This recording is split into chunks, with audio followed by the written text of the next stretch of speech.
pass you the proclamation. It's small enough. I couldn't adjust it because it's put out by production. I looked at the font and I said, that's got to be a hand.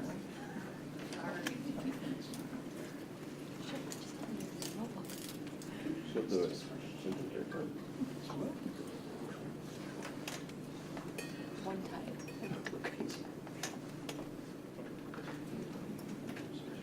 Oh. I don't get that. I didn't think you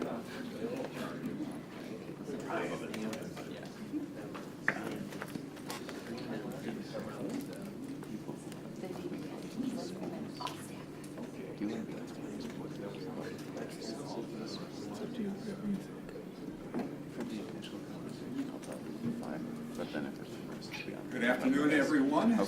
Welcome. It is 5 o'clock on Monday, February 10th, 2025, and I'm calling the regular Wausau School District Board meeting to order.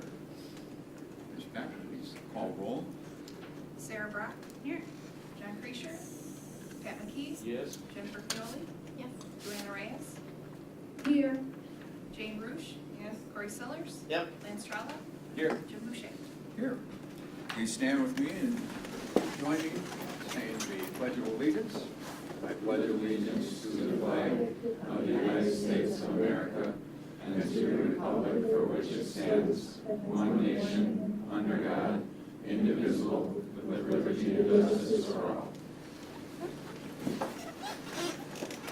It is the mission of the Wausau School District to advance student learning, achievement, and success. Moving right along, agenda item number 5.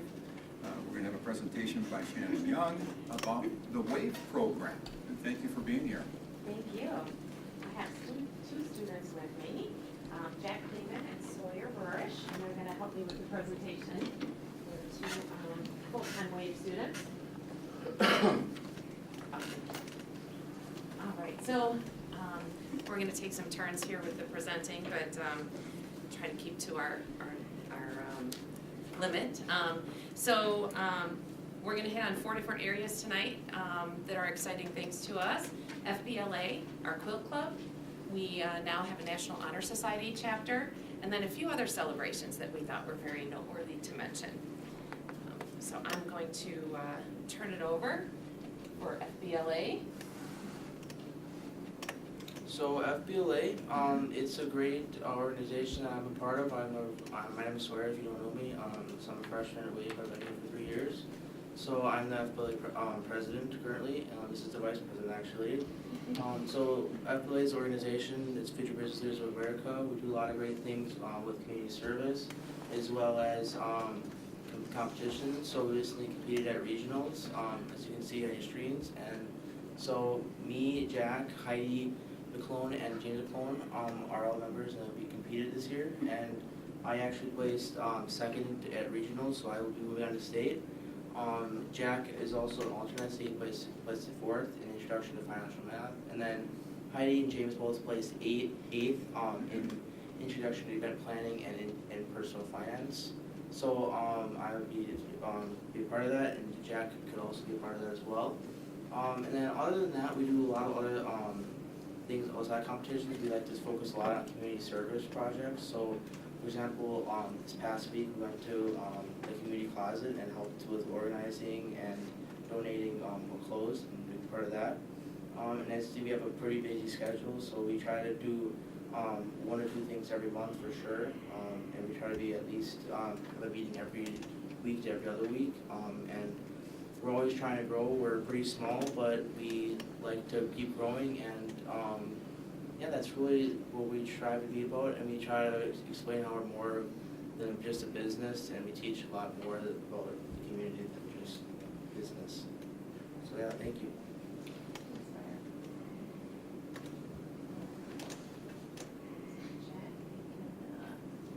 We have a couple photos. Had a lot more photos, but certainly they've been involved in a lot, so as you can imagine, there's been a lot of opportunities to capture some of that. All right. Good evening. My name is Jack Clement, and I'm a freshman here at WAVE. I'm a member of the Quilt Club and the vice president, as Sawyer said, of the Future Business Leaders of America group. This year, our quilt club has been extremely successful as we have received a grant for sewing machines to better our group, received donations from the community monetary for the purchase of fabric, and received physical donations of material from other community members around our school and just people that heard about us. Last school year, we donated a quilt to the Baby's Place put on by the Community Partners Campus.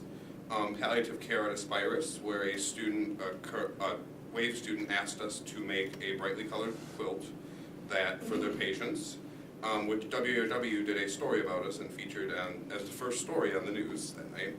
And then this school year, we have donated 2 quilts to the Hurricane Helene relief through the Needle Workshop, holiday ornaments for all of our full-time and some of our part-time staff to show our appreciation for them. And currently, we are working on our first Quilt of Valor for one of our staff members' fiance, who is a disabled veteran, and are hoping to keep spreading joy and happiness through our quilts. And as you can see in the presentation, there's a picture of a couple of the quilts that the students made and donated. Their advisor is one of our teachers, Renee Groshak, and she has a passion for quilting and has been able to share that with others and with the students. The grant for the sewing machines makes it able for our students to check those sewing machines out, so then they can also work on some of the quilts from home as well, or maybe other projects that they might be interested in doing. So we've got several sewing machines in play now, so that just means that more students are able to work on things at the same time. New to us this year is a National Honor Society chapter. Our advisor for that is Mr. Matt Dalsky. We're super excited to have, this is the first chapter that WAVE has had, and so we have our first group of students this year that are part of the National Honor Society at our school. And their yearly service project this year is going to be organizing a student help day where National Honor Society members are going to offer to tutor students in their classes, so hopefully we can improve their success as well. So they're in the process of setting that up right now and making the arrangements for that tutoring help. We also have some other celebrations that I thought was important to highlight. Our enrollment is at 223 full-time students and 265 part-time students. I can tell you these numbers are probably already lower than what they were, or higher than what they were when I put them in here and when I started the presentation last week. We are in our final, actually did have to talk to Mrs. Landick, our registrar today, and say, okay, we had a deadline. We may have, been a little bit wishy-washy on it at first, and we're just really, quite frankly, in capacity for the faculty that we have right now, so that's a great problem to have. But things are definitely, this has been a booming semester for us, and we're seeing some considerable growth right now, which is very exciting for us. All of our WAVE 4th and 5th graders met or exceeded their Ames Web expectations for that winter testing, which is fabulous. Sometimes with students, we don't always, I think we all can get into a little bit of a winter slump, and sometimes you don't always see the gains that you're hoping to see at that point in time, but our 4th and 5th graders did great in that regard. Our staff worked really hard this year at WAVE at revamping our onboarding process. So what does it look like for a student at WAVE when you enroll at WAVE, and how do we teach you how to navigate the curriculum, how to take care of all the things that you have to take care of, who do you get in touch with?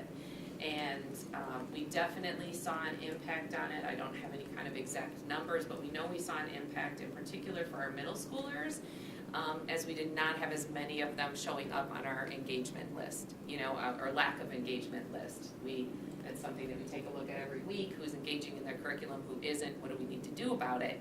And that onboarding process definitely seemed to help. That group of students in particular, that age group, were reaching out and asking questions and connecting with the team as the team reported more than they felt like they ever had before. So that was very exciting. The staff put a lot of work into it and tried to make it as personalized as possible. We also provide enrollments and allow our students to take enrollments that are delivered statewide. So there's our statewide consortium of providers, and we had 58 students access statewide courses, so 58 students from the Wausau School District, not just WAVE, but all of our schools in the high schools in the district have access to this. And they were able to take courses provided by other schools, and then we also provided over 60 enrollments to the system. Don Jameson is our instructor who provides our statewide enrollments and is just fabulous. I believe our enrollments were more than that, we just had to get the solid numbers on them. What we try to do as a partner in WEN, which is the Wisconsin eSchool Network, is you hope that the schools that are putting in are taking out about the same amount, because you pay for the enrollments, but then you get paid for the enrollments that you provide, and the goal in that organization is to keep things fairly even. Because of what Mrs. Jameson does, we tend to actually make a little money on those, sometimes a lot of money on those, depending on how many students are going in and out with that. So it's been an exciting year so far, and this semester is starting off really strong for us. So we appreciate the time to talk about some of the great things that we have going on. Thank you. Any comments from the board? Yeah, just two quick comments. First of all, I think one of the most important pieces about this, at least in my mind, is when people think of WAVE, right, the virtual education. But what you guys are doing is really bringing that same social aspect, volunteering aspect that you see in a traditional setting to WAVE, which I think is absolutely fantastic. So kudos to you guys for driving a lot of this stuff. And secondly, this is, I guess, probably more of a follow-up, but Jack, you sent the board an email last August regarding Camp Rainbow's End. Could you quickly remind the board what that was that you volunteered for? Yeah, so that was Camp Rainbow's End put on by Aspires Health, and I believe we figured a workaround to that for making it credit because they're always looking for more volunteers there. I think we figured out a sort of workaround to that, We did, okay. and which should work to be able to get high school credit for that wonderful opportunity. Okay, and so just to remind the board and for Yeah. folks at home, Jack's question, which was frankly spot on, was he volunteered for 2 weeks at this camp for special needs, and the question to the board and to Mr. Bushman was, is there a way to get credit for the time that they spent, much like we have counselors do out at the school forest, which I thought was a fantastic idea. Not only for that particular example, excuse me, but also volunteering for other things, whether it's in the community or what have you, I think is a great way and something we should be promoting with, with our students to get more involved. So I'm glad we got an answer to that. Yes. Thank you for doing that too. Any other comments? Sorry. Just want you guys to promise to let us know how regionals and state go. And good luck. Thank you. Actually, I just want to make one comment about the fact that I'm glad that we have WAVE. I'm glad that we have the opportunity for the possibility of a different way of learning versus being in the classroom at all times. Some students and you students here have shown us that you can excel in that area. And some students have different ways of learning and being online. I've taken many online courses myself, and I enjoy it. You can do it at your own time, your own speed, and you have to have that temperament in order to do it. So obviously, the two of you have that temperament, and congratulations for doing what you're doing. Thank you. Thanks a lot. Thank you. You bet. Mr. Bushman, I just want to thank you for bringing different groups in from different schools, the elementary, the different, like WAVE coming in to let us know how they're doing. It really gives us as board members an opportunity to see what's going on in our district, and also gives people in our community an opportunity to see all the different things that we have here in the district that they may not know about. So thank you for doing that. This week is the School Bus Driver Appreciation Week proclamation to be read, and maybe somebody heard me, but I wish the font would have been a little bit bigger because I'm going to have to be going in and out like a trombone here, but I'll do my best. This is, and I don't want to make light of this because bus drivers are needed, number one, to get our students here safely, to be educated, to get them to activities, to the arts. It's very important that we have competent people that are doing this. I've attempted to drive in a bus one time, and I said that was the one time, and that's all I needed. I realized I couldn't do that. I didn't have that capability, so I greatly appreciate bus drivers for what they do. So, with this proclamation from our governor, Tony Evers, whereas according to the Wisconsin School Bus Association, more than 12,000 school bus drivers in the state of Wisconsin travel over 144 million miles a year to safely transport hundreds of thousands of students to and from school every day.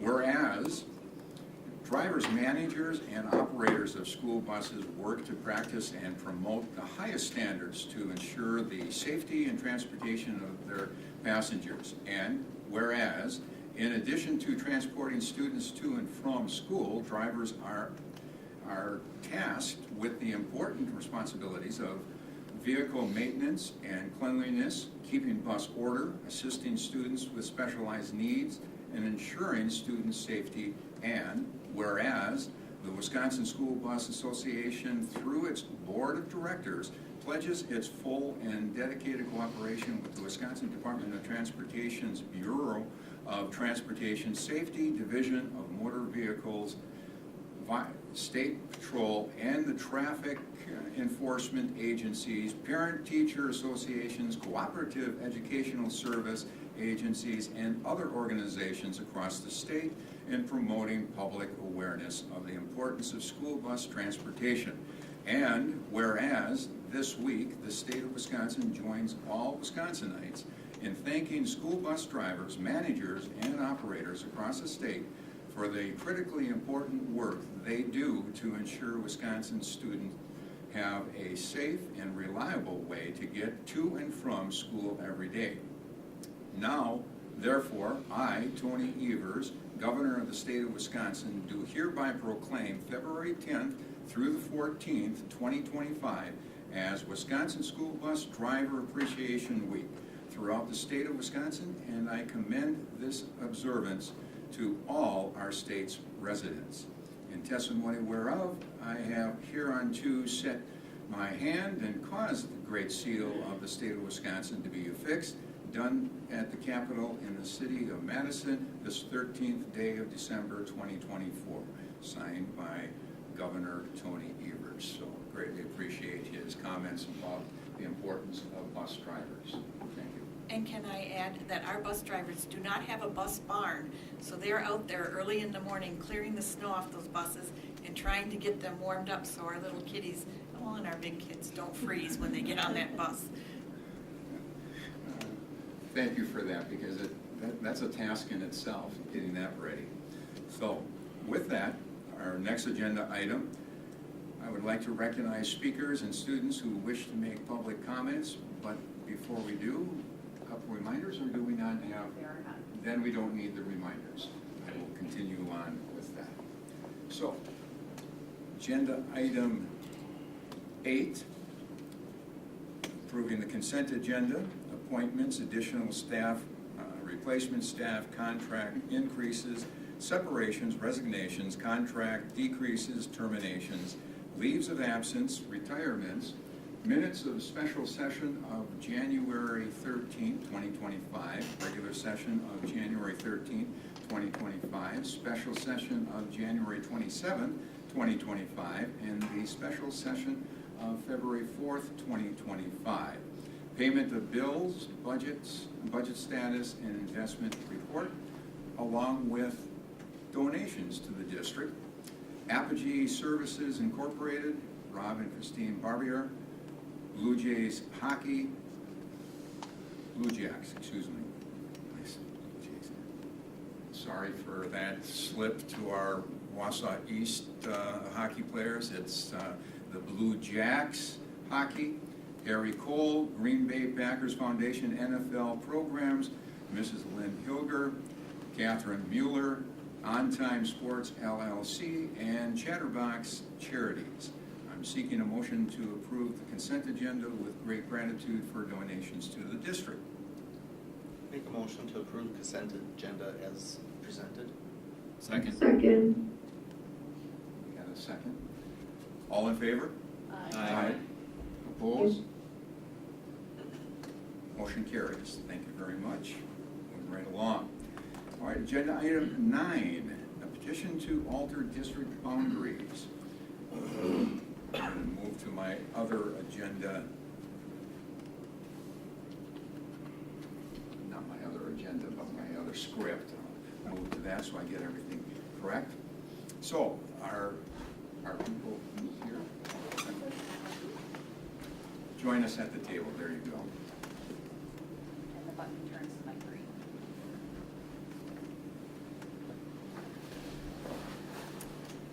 First of all, I'll start off by saying I'm Jim Boucher, I'm the board president, and welcome this evening, the two of you.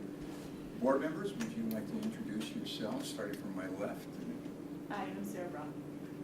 Corey Sellers. Pat McKee. Lance Trollen.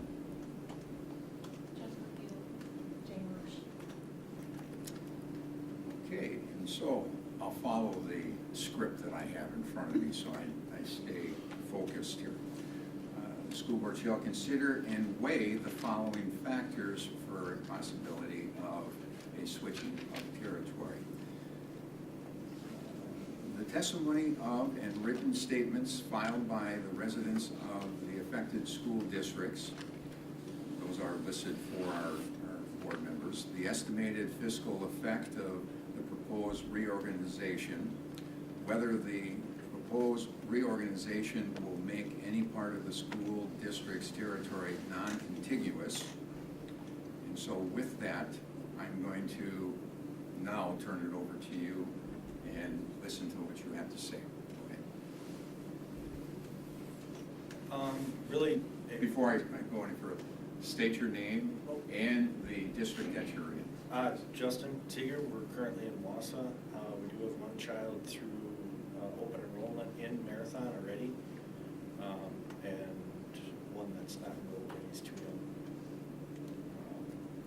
So really seeking the change we're right on the district border of Marathon and Wausau. We actually watch the Marathon bus go by every day. We sometimes drop the kids off when we can't take them by the neighbors and they'll get on.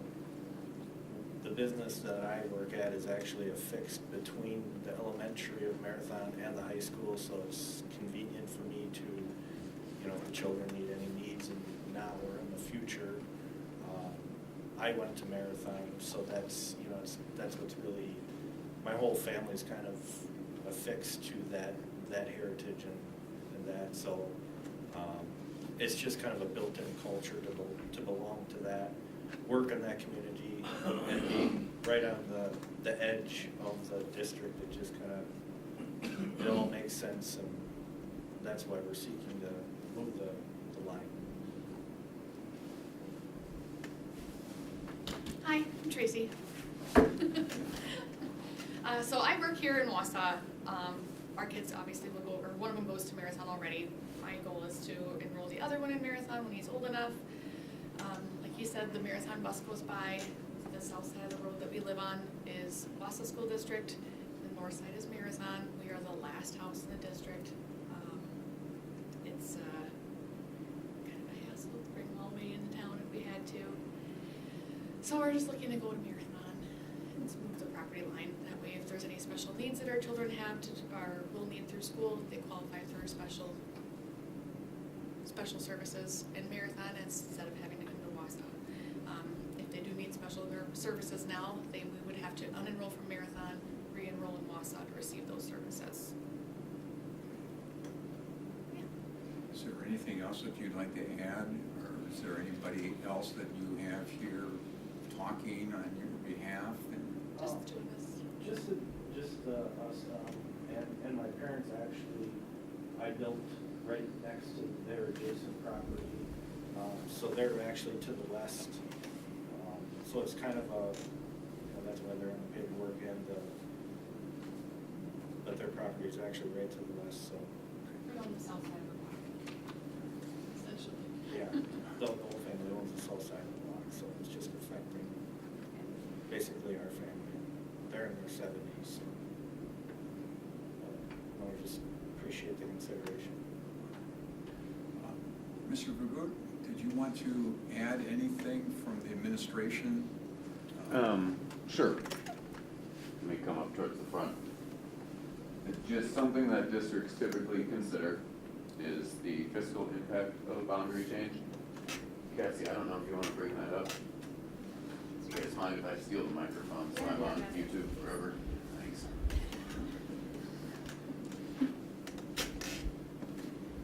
So districts typically consider the fiscal impact of a boundary change.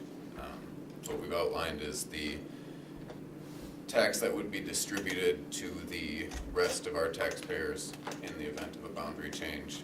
We wouldn't lose any revenue as a result of this from a revenue limit standpoint. Just in terms of distribution, it would be distributed somewhere else.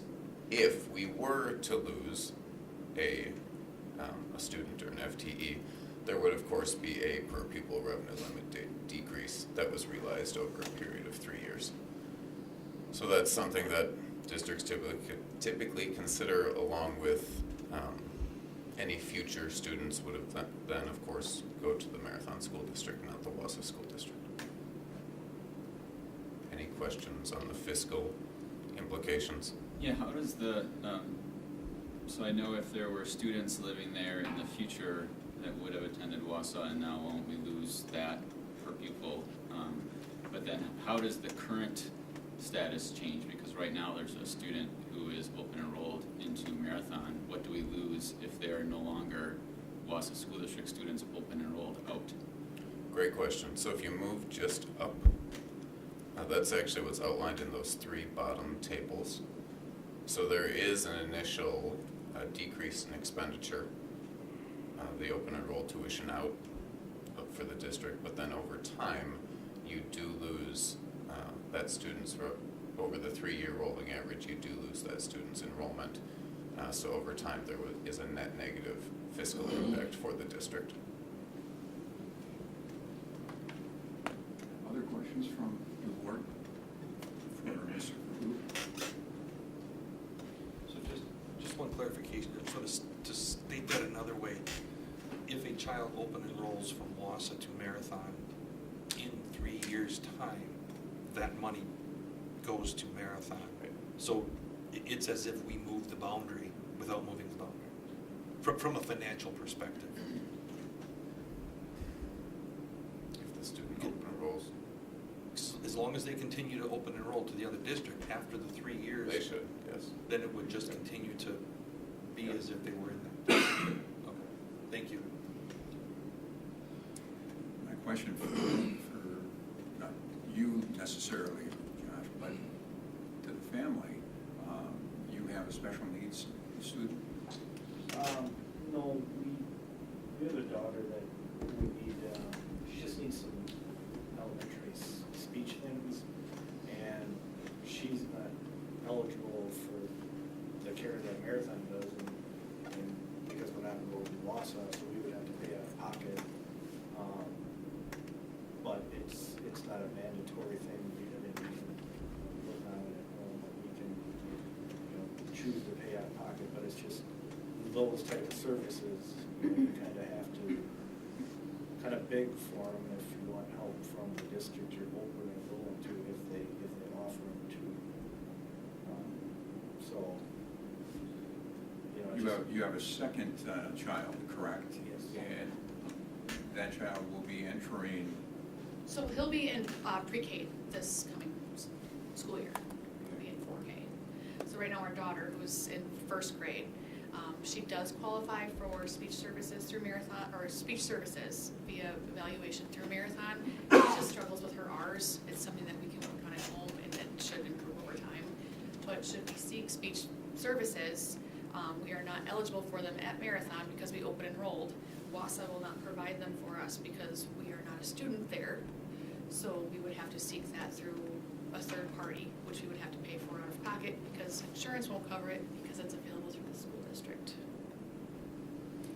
and I do know that Marathon has a limitation on students being open enrolled into Yes. the district. Yeah. And my question is, when you have one student in the district open enrolled already, will the second child be accepted in open enrollment? that's my goal. I did try and open enroll in this last week for this coming school year as a safety net if you guys didn't like us. I'm not gonna lie, that's what I did. Yeah, I'm glad you said that, because for me, because it gives me the prompt to say this, for me, it's really hard, because if I was you, I'd be making the exact same request, because it's a very reasonable request from your standpoint, and I want to help you. On the other hand, I represent all of the Wausau taxpayers, and so by granting this, it's $500,000 of property tax base that's being given from our district to a district that I don't represent forever, for 100 years or 200 for forever, and that's assuming no students ever move into there that would attend the Wausau School District, because then you're talking about per pupil funding as well. So if we don't approve it, it isn't because we don't like you. It's because it's a hard decision. It's okay. It's because it's a difficult position that we get put in between wanting to help you, but also having to think about we represent all of the taxpayers in the whole district. Sure. Well said. And we've done this a couple of times, we understand this, and we do have to look at the long range as well as the short range as well. I do want to make a couple of comments. Tracy delivered the petition to alter school district boundaries January 27th, 2025, so that was all taken care of. All the paperwork and the process had gone through, just so that everybody is aware. We did all of the testimony here. I'll give one more chance for the board to have any questions of the family. I don't believe we have. Jim, are you going to say something? No. I'll give you one more shot before we make a decision, because this will go to a motion and then to a vote. Just hearing the district's business person, it sounds like if we enroll open enroll both of our children in Marathon after 3 years, the district Wausau loses that funding anyway. So, with that in mind, our goal is to have our children attend Marathon. So, whatever the vote is, it just makes life a little bit easier for us, despite the road we're gonna go. So, I appreciate everybody's time, and thank you. Thank you for being here. I'm going to put a motion on the floor. I'm seeking a motion to grant the transfer of the territory described in the petition, to approve it, or to deny the motion, the transfer of the territory described on the petition. With that, so we're going to say yes or no, and we will take a vote. It will be a roll vote. We're not going to go a ballot. So, No, it said we were gonna do a ballot one on this, it should count on that. well, we don't have to do it that way, because it's all open and It it's has not. to be public. It has to be public. Okay. And so there's no reason for a ballot on that. So the motion is seeking a motion to approve. Let's just say it that way. Approve the territory to be moved. Seeking a motion. So moved. I'll second. Okay? Now, saying yes means that you're approving the territory to be changed. Saying no means that it stays as is. So with that, roll call. Sarah Brock, Yes. Pat McKee, Yes. Jennifer Paoli, Yes. Joanna Reyes, No. Jane Rush, No. Corey Sillers, No. Lance Trollope, No. Jim Boucher. No. The noes have it. Elena Vaughn, yes. Do we need to do the reverse of that, or just having the motion declined as sufficient? Decline is sufficient. Decline.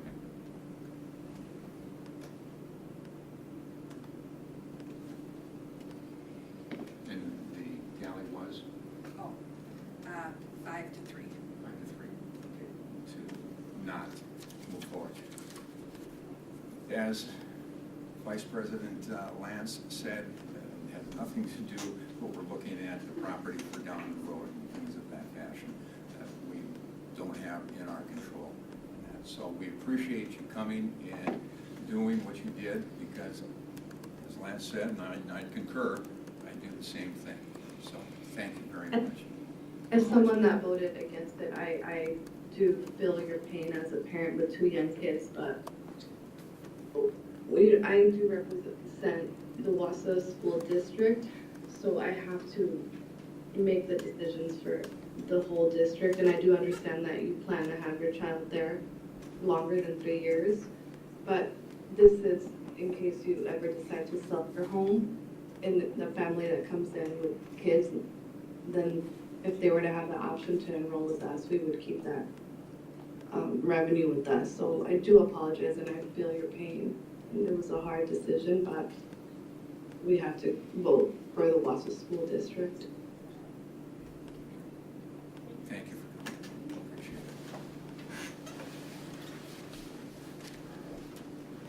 Always a tough situation. All right, moving right along. Agenda item 10. Legal expenses at the Educational Operations Committee meeting.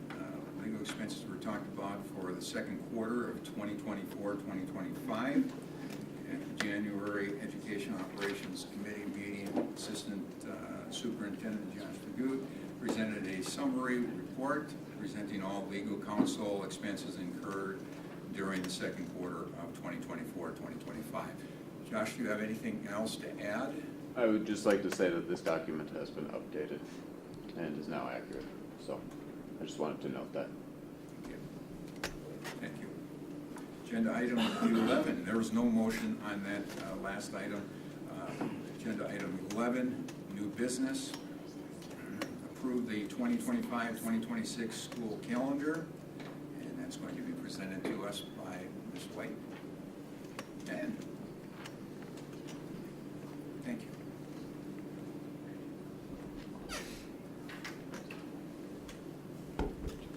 Good evening, board members. Thank you so much for the opportunity to bring before you the school calendar for the 2025-26 school year.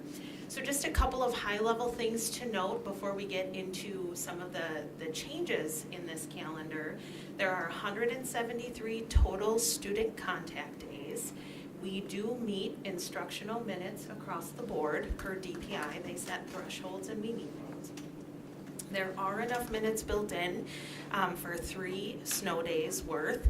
We continue to receive very positive feedback on those, and they go over really well, so we keep those in.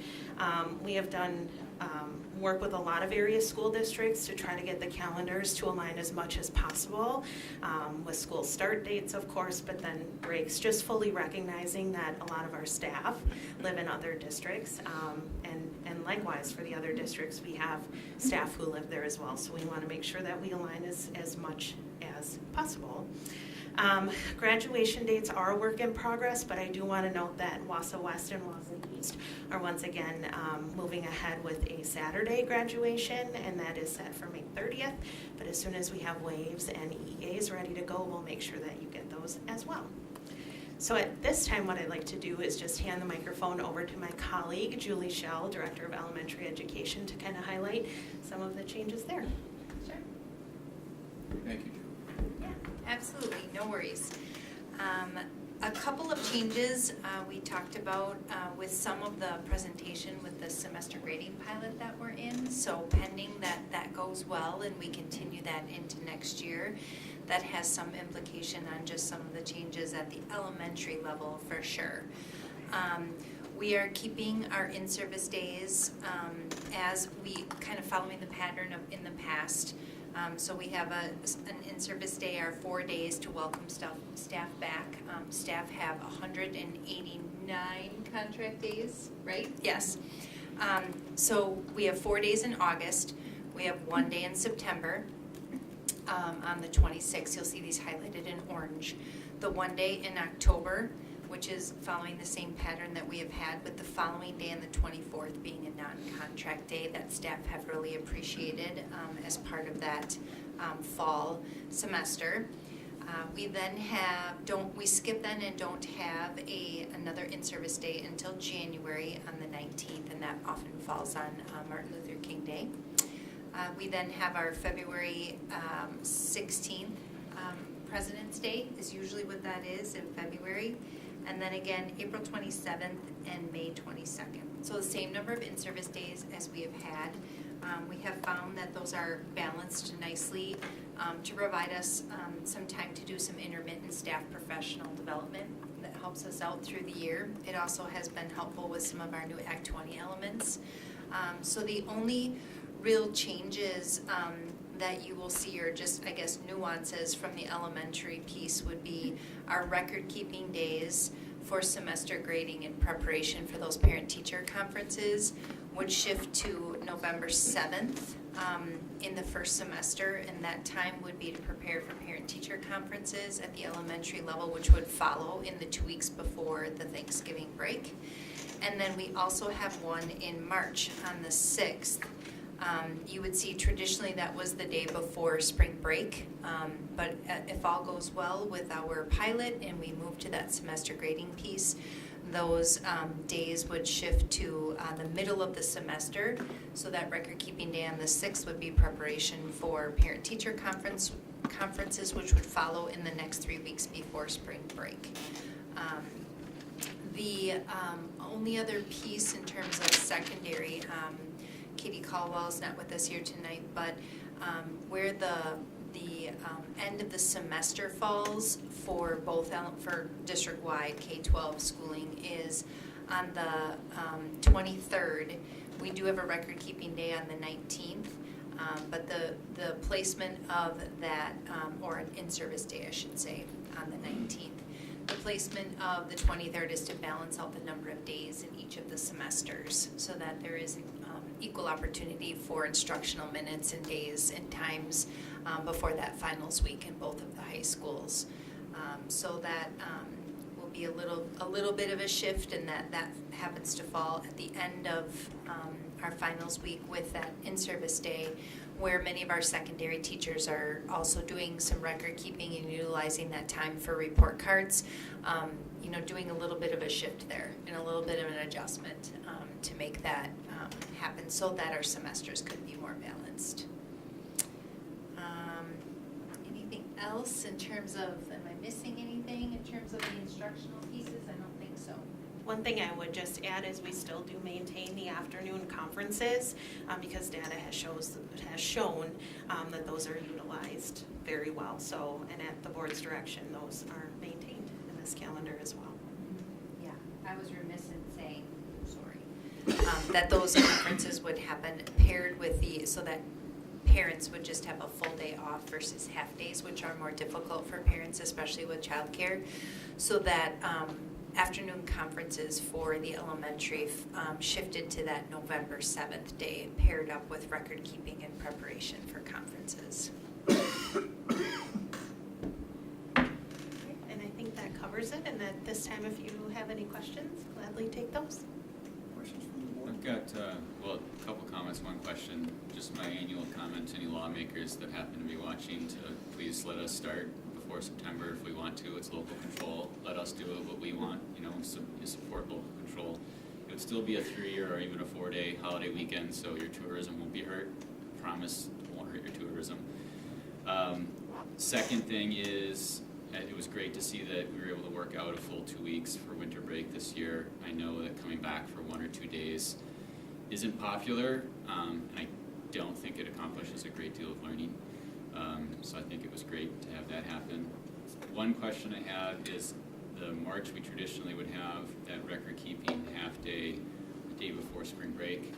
I'm assuming that had to get moved up because of there aren't really actual report cards there. It's going to be more of a preparing for. So that probably wasn't avoidable. It's just the day before spring break works out good because traditionally that's not a, how do I say this politely, it's not a heavy learning day. Well, the celebration days are good as well, and the have fun days are good as well in elementary schools, but that isn't a heavy day of instruction the day before a vacation, so it is a good day to have a half day if we're gonna have one, but I understand if it just didn't work, it doesn't work. I think the one challenge has always been that elementary is a half day, but secondary has always had a full day on that day. So that does bring challenges to our community in that it's always been off that elementary is always a half day and secondary is a full day the day before spring break. So we simply shifted that up so that we had a meaningful use of that record keeping day and getting us prepared to do those third quarter parent teacher conferences at the elementary level. Yeah, and those movie days and class celebrations are fun too, but that's what'll happen on that day. It won't be grinding away at academics. Careful. Well, if anybody doesn't believe me, they can prove me wrong. I'm pretty confident in it. I'm going to piggyback a little bit on what Lance said. If the officials, our representatives and all would change their mind about start date, it would help, considering the fact that we play within a very confined 189 days, and it's confined. And you have to have those 189 activity or contact days taken care of. And I think about that with the AP students, the IB students, our students that need special needs.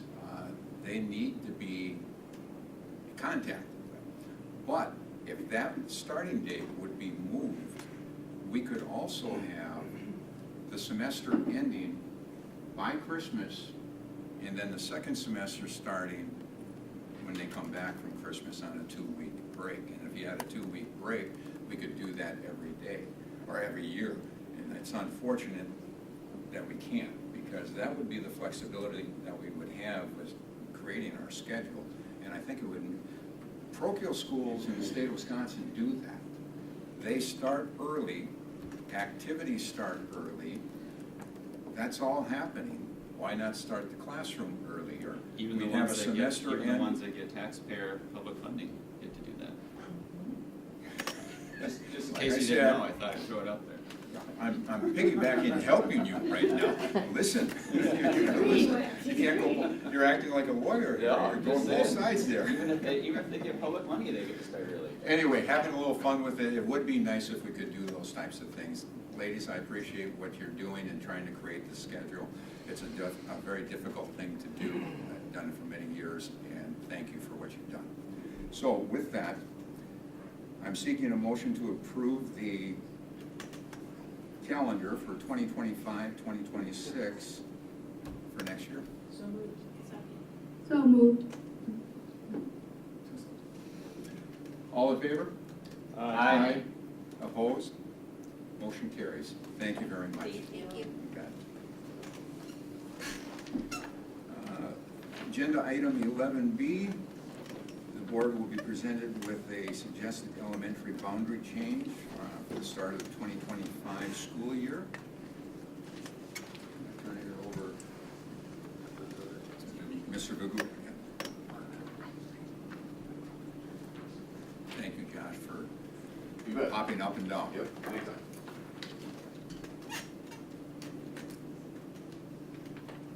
So this should be pretty quick, but we did come up with boundaries for the elementary schools.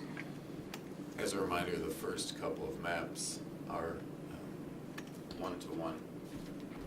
So all of Grant, for example, is going into Thomas Jefferson, but that would be the new boundary for that school. Any questions on these first couple? Cassie, if you don't mind clicking down to the next one. So that attendance area is all of Lincoln into G.D. Jones, if you want to move down. This one would be all of Hewitt, Texas into Riverview. And once these are approved, of course, the schools will be taken off the map and just the receiving school will be there. And then, so Franklin and John Marshall are a little different. That's where Hawthorne Hills was, we had to come up with somewhere on which students to send to Franklin and which students to send to John Marshall. So the line there, it's a little hard to see, but I think it's Forest Street for the most part. And then west of,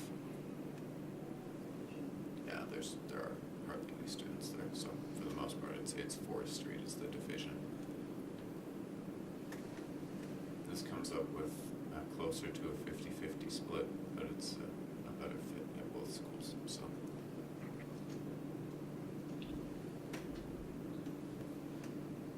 Any questions, Josh? I have a question on the border going along Forest Street. Yep. That I can see, but then it goes off as a diagonal.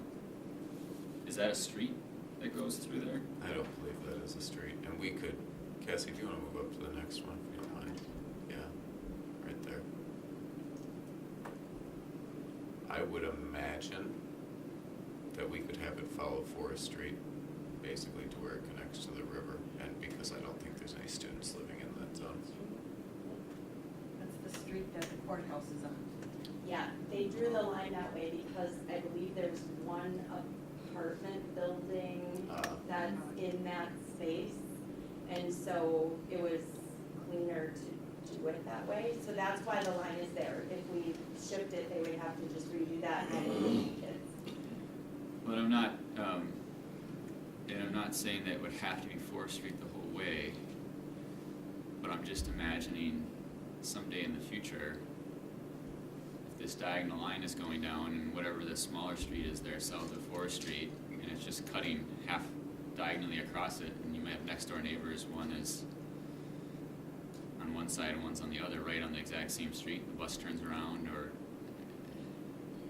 I don't know if that, trying to, Those are businesses there that's going right through what used to be Firestone, McDonald's, down the road, so I don't believe there's. I don't believe there is either, but if the board has a desire for us to redraw it, we certainly can. Yeah, the rentals that are there are behind McDonald's, so they'd be on the John Marshall side. And the houses that are there are on the street that isn't bisected. Right.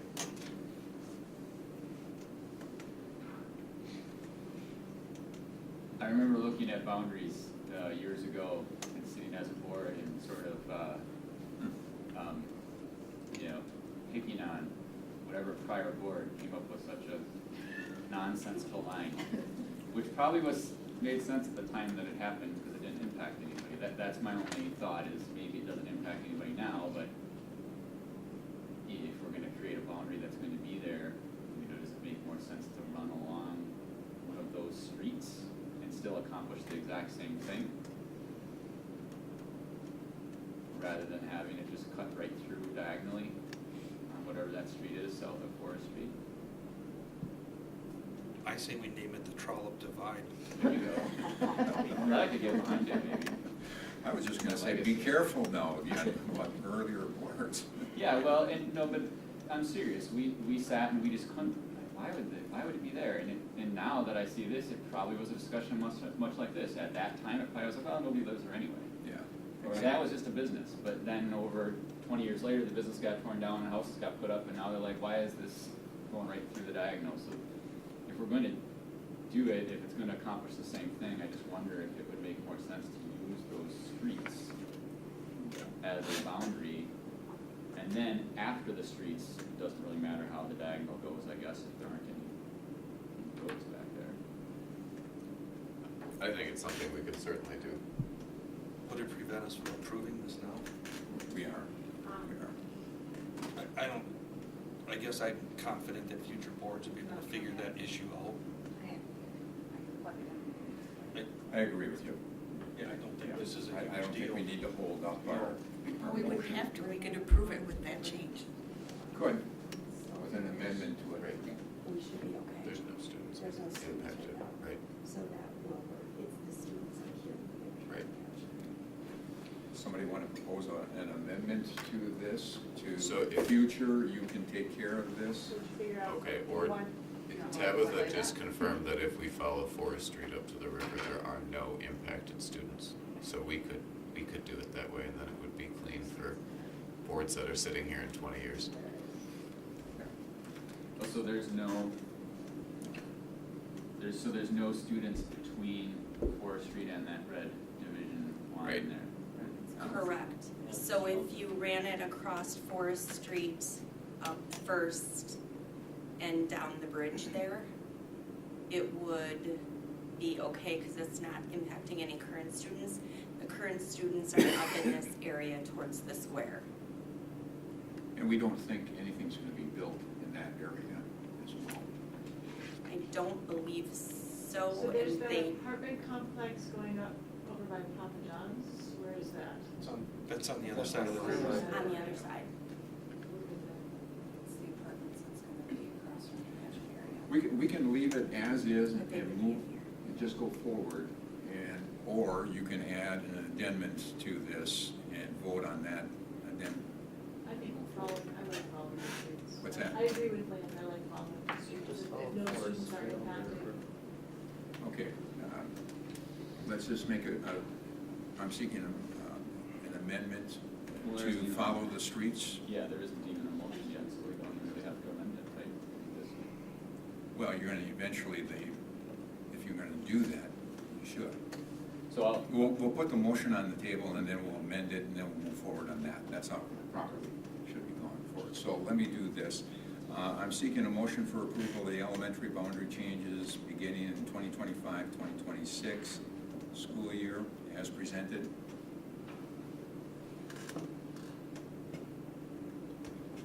So moved. Second. And then before Now- we vote, I'll make an amendment. We'll make an amendment right now. I'd like to amend that motion to have the boundary division follow Forest Street as discussed. I have a second. Second. Okay. No more discussions? All in favor of the amendment? Aye. Opposed? Amendment carries. That motion carries with that amendment. Now we'll go to the voting on the motion. It's already on the table. All in favor? Aye. Opposed? Motion carries. Thank you very much. Thank you so much. All right. Agenda item 11C, schools and governmental agencies. Administration will review policy 5540. The schools and governmental agencies, they will also review protocols and practices currently used with governmental agencies. This is a review, no action is requested. So I'll turn it over to you and you can introduce everybody. I'm welcoming Nathan Pauls, who's with the PD, is here to present with us as well. Wendy Cartledge and John Uni will be giving the presentation. Thank you, John. Thank you for this time this evening. Our goal is to review policy 5540, schools and governmental agencies, in light of the executive orders that came through a few weeks ago. So where are we at now? Every student who comes through our doors, no matter their situation, has a right to a free education under the law. Wausau School District Policy 5540, schools and governmental agencies, allows our district to provide a safe space for every child and also remain in alignment with local, state, and federal law. The Wausau School District has existing policies and procedures in place to address any unknown visitor. There have been rumors that ICE agents were at our buildings. Those are not true. Those are false.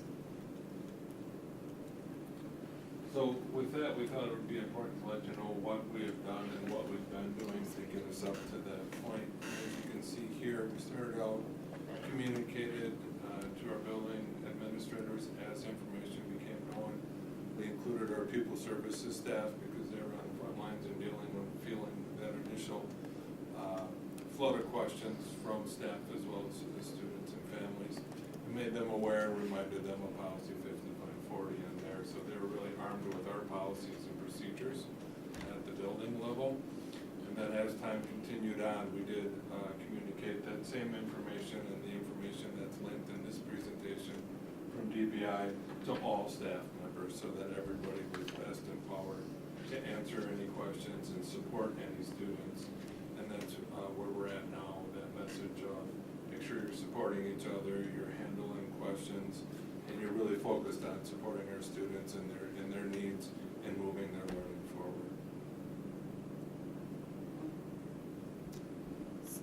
So this is a link that references the January 24th support resources that the DPI rolled out, publicly available to everyone. So that was a piece of the information we used to inform us moving forward.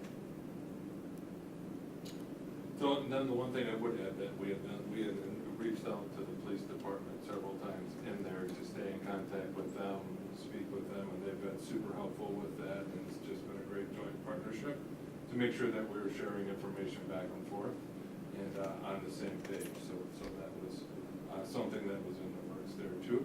So what we're gonna continue to do is just, as always, focus on safe and secure learning environments for all of our students. Make sure our staff continue to be empowered with the most up-to-date information, and that we're able to share things with families, and that any ideas or any thoughts of misinformation that's out there is addressed as soon as we can to help people feel safe and secure. We're going to continue to implement our policies and procedures, again, to make sure that students are safe. And we'll stay in contact with the Wausau Police Department, as we have been, to make sure that this path continues forward and we're in the best position to support our staff and students and families.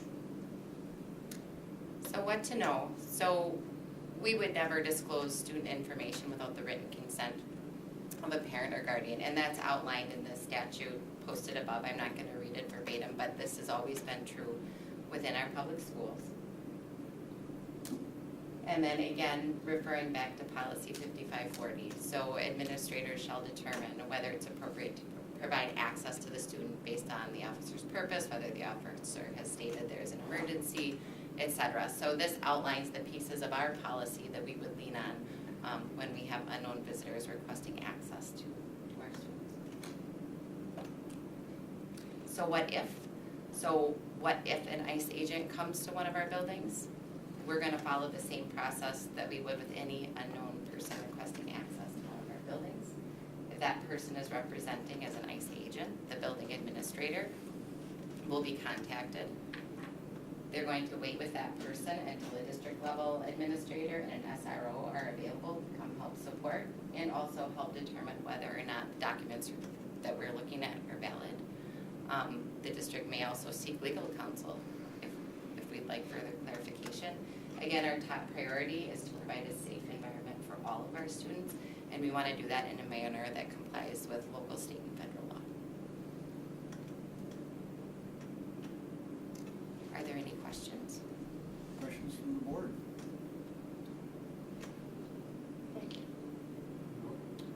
I'd just like to make one comment. I think we're very much in tune with what the state superintendent, Underly, came out and said. We're here to educate and to protect our students when they're in the building, and our SROs will be doing the same thing, and everything should be followed with protocol. Thank you for being here. Appreciate it. Thank you. And item 11D, the board will review the proposed updates to the attached policies that was put forward earlier. Turn over to you. And just for clarity, we've removed all of the, we had talked about the healthcare policies, we removed all those, we'll continue to analyze those. So these are all policies that you guys have seen and talked about. There wasn't any concerns with the ones that are presented. There were some questions. Are there any other follow-up questions? All right. I'm seeking a motion to approve the proposed changes to the attached policies as presented. So moved. Second. All in favor? Aye. Opposed? Motion carries. Thank you very much. Agenda item 11.2. At the January Education Operations Committee meeting, Mr. Good shared many of the key variables contributing to the district's multi-year financial projection model. The model represents a baseline using current information to which adjustments are subsequently made. The projection model uses budget numbers from the 2024-2025 district budget with percentages and or dollar amounts cast forward, along with adjustments to create this baseline. Once these assumptions are built into the projection projection model. It will be presented to the board at a later date. Any continued follow-up or anything like that, Josh? Just that we are incorporating the board's feedback regarding health insurance in our future models. Thank you. Appreciate it. 11D, at the January Education Operations Committee meeting, Ms. Shell, Director of Elementary Education, shared information around the exploration of moving from quarterly to semester grading at the elementary level. Any follow-up? No? Okay, that was for information for us. Consolidation update, the Education Operations Committee meeting, Mr. Williams gave a brief update on the planning of the consolidation. Any additional items? There are. No? Okay.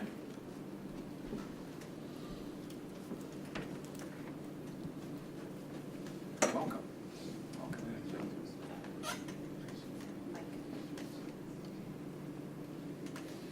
So we are hoping that we can make this a rather regular occasion with the board to continue to provide updates as we go forward with this project.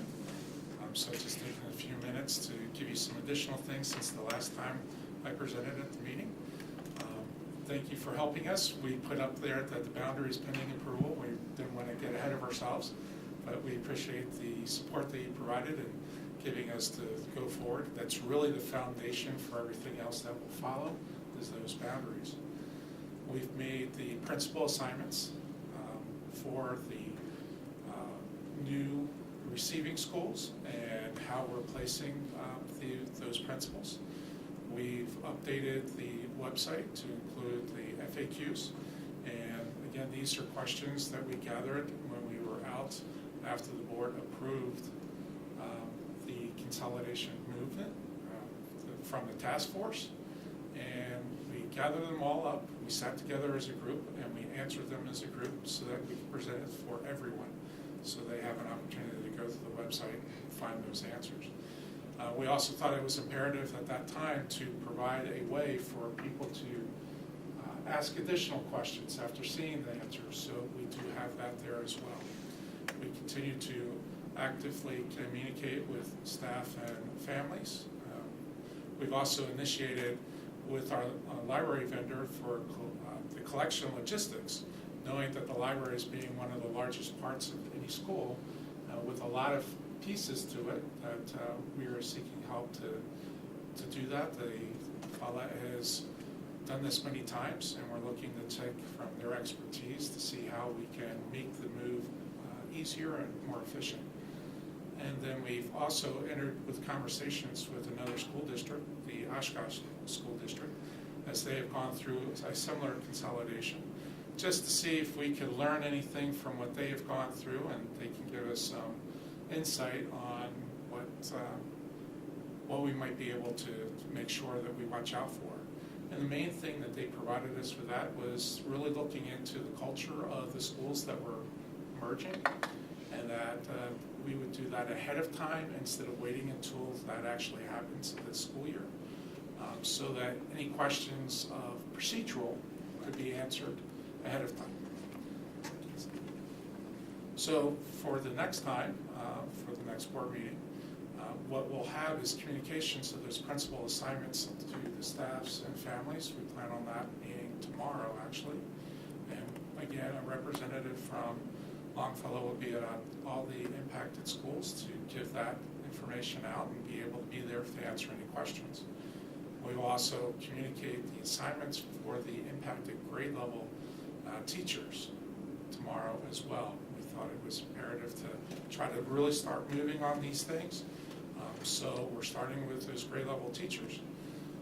Now that the principals have their assignments, we're going to work with them to finalize the building maps. We didn't want to do that prior to having them on board, knowing where they were going to be at, so they can provide input on how the school should be rearranged with the relocations. We're also reviewing software systems to give you an idea. Gaggle, which is a system that we use to protect students and make sure that we know if there's any potential cause to really do like a well check. That's based on buildings. And And so with having the reduction of buildings, we wanted to make sure that we changed the structure that is in the application so that it would reflect the new locations and that the students would be in the appropriate buildings so that the right people get notified.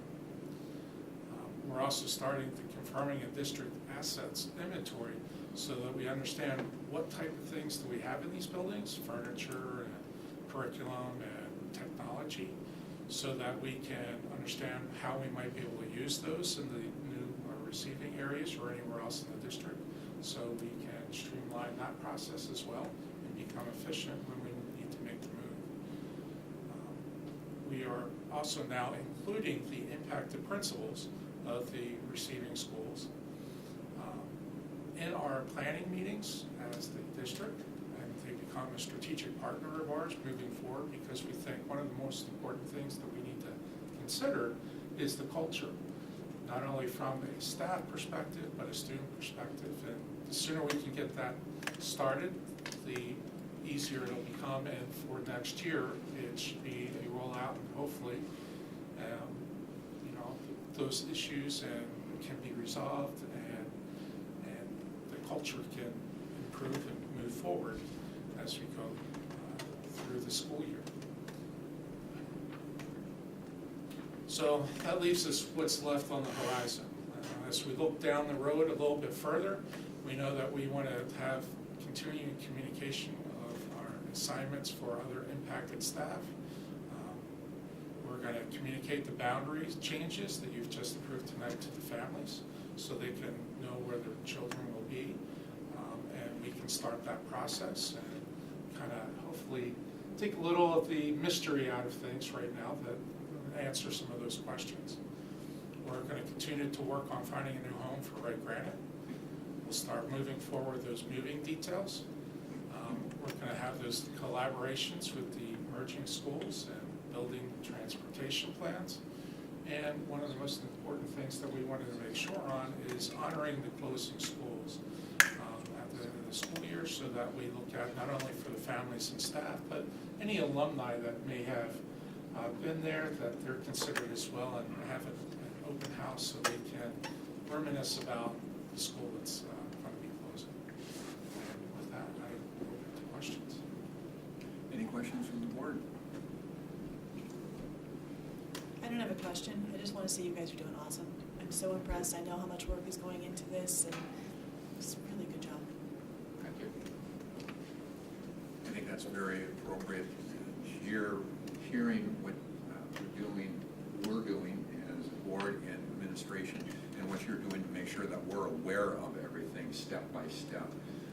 This also gives the community an opportunity to see everything step by step as well as it's taking place. So again, I will echo that. Thank you very much. Thank you. All right, agenda item 11.5. At the January Education Operations Committee meeting, after discussion, the committee approved to recommend to the full board the approval for administration to move forward with early stages of selling the vacant buildings. Administration has the choice to use a realtor or at its discretion. At this point in time, we gave a thumbs up at that time. This is a motion, so I'm going to put it in front of the board and we'll respond to that. I'm seeking a motion for approval to the administration to move forward with the early stages of selling the vacant buildings. The use of a realtor will be left at the discretion of the administration. Second. Got so moved. Got a second? All right. Any questions? Not? All in favor? Aye. Aye. Opposed? Motion carries. Thank you very much. Agenda item 12, moving right along here. Are there any board members who would like to share any professional growth and development for the month? I just wanted to share something I learned at the state convention about full day 4K. Baraboo has started it recently, and they found that it not only brought some families back into the district, but they felt that it kept families from leaving to go to places that had the full day 4K, and they thought the increase of the 0.4 that they had to find to pay for the increase from half-day to full-day was well worth the long-term investment. And I just thought that was something that maybe we should be considering. I'm just going to add to that. Wisconsin Association of School Board Convention in Milwaukee was a success with many presenters, speakers, and vendors participating, and that one was a very key one. I had heard parts of that in the past, Jane, and I think it's very appropriate to be looking at things over after a period of time. We had 3 board members with several administrators attending this year as well. It is always an education attending the convention, and it's worthwhile. So I would encourage anyone that did not make it or has not made it in the past, if you can swing it, and that's difficult because you have real jobs as well, not that you're faking a job or anything like that, but you have jobs that prevent you from doing those types of things, and I greatly appreciate that. But the convention is definitely worth the time to go down and mingle with others, to pick up tidbits. As we just heard, those types of things help us become a better district if we're open to listening, and thank you. With that, Mr. Sillers, legislative liaison, do you have anything? Just that you and I are signed up for March 12th to do the WASB Advocacy Day in Madison. And about a week and a half ago now it's been, had the opportunity to speak with Senator Stafsholt from St. Croix Valley area, and shared with President Boucher and Kale and a couple other of the staff about tech ed grant money that is written into the state budget from last cycle to help out tech schools with trades training, and see how we can possibly expand that program into helping out high school level students as well for areas of the state that don't have a tech ed program available in their communities. So we'll see how that goes. We'll be able to follow up with the senator on the 12th, if nothing else, when we're down there. Wisconsin Association of School Boards sets this up every year. It's a day at the Capitol to be able to get board members an opportunity to talk with representatives throughout the day through presentations. Jane? I just wanted to add that the Education Committee met, and one of the bills that they are proposing, several which are kind of disturbing, but AB 6 would require that school boards in Wisconsin spend a minimum of 70% of operating money on direct classroom expenditures, and would limit annual compensation increases for school administrators. I don't know why those are grouped together, but you don't find out if you spent the 70% until well into the next year, and then they're going to dock your funds. This is eating into local control again, and it needs to be shut down. So when you go to Madison next, you can talk to them about that. We'll have a list, and we'll add that to the list as we go down. Thank you, appreciate that. Mr. Bushman. Just 2 quick comments. First, I'd like to recognize both Ralph and the rest of the administrative team. They've been doing a fantastic job in planning for consolidation. And the intricate, and you guys mentioned that, we appreciate that. The intricacies that are involved with that are amazing. And one of the things we're really falling back on is face-to-face communication with folks going into the buildings, making sure we're talking with the buildings. But the dominoes and the sequence of events that have to occur to make that happen and to do it well is important. So I just wanted to recognize the team for doing that. The second one is we are in the planning for our community conversation, an invitation to the community to talk about the future of the district. That's going to be March 6th, 7th, and 8th. It's a evening, morning. And so we'd send an invitation to anybody who's listening and is interested in it. We have on our website, you can access it, and we ask that you RSVP, so we have a number of people that are going to be attending, but really a method for us to hear the community and talk with the community about where we're going as a district. So that's all I got. Thank you. Appreciate it. 6th, 7th, and 8th. I would like to reference the written board member liaison district activity report and ask that that report be entered into the official record. And along with that, I'm seeking a motion to adjourn. Second. All in favor? Aye. Opposed? Motion carries. Thank you very much, everyone.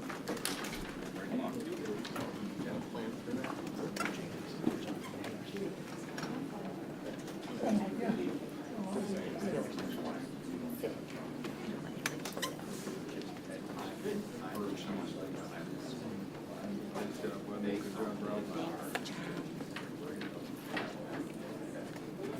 Oh, anyway. You're fine.